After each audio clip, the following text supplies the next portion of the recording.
Hi friends, carrot dosa ఎలా తయారు చేసుకోవాలో చూసేయండి ఫ్రెండ్స్. ముందుగా ఒక బౌల్లో దోశ పిండి వేసుకోవాలి.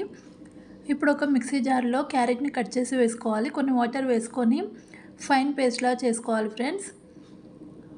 ఇప్పుడు దోశ పిండిలో క్యారెట్ పేస్ట్ని వేసేసుకొని ఒకసారి మొత్తం కలిపేసుకోవాలి. ఇప్పుడు స్టవ్ ఆన్ చేసుకొని దోశ ప్యాన్ పెట్టుకోవాలి. ప్యాన్ హీట్ అయిన తర్వాతకి దోశ వేసుకోవాలి ఫ్రెండ్స్.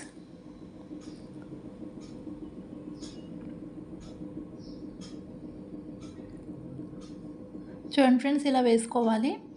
ఇప్పుడు కొద్దిగా ఆయిల్ అప్లై చేసుకోవాలి.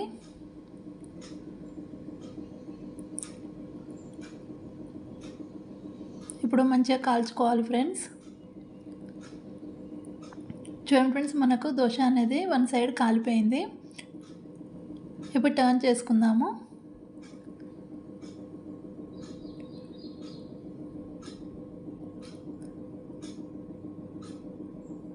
టర్న్ చేసుకొని కాల్చుకోవాలి ఫ్రెండ్స్. అంతేనండి, దోశ అనేది రెడీ అయిపోయింది. నచ్చితే like, share and subscribe to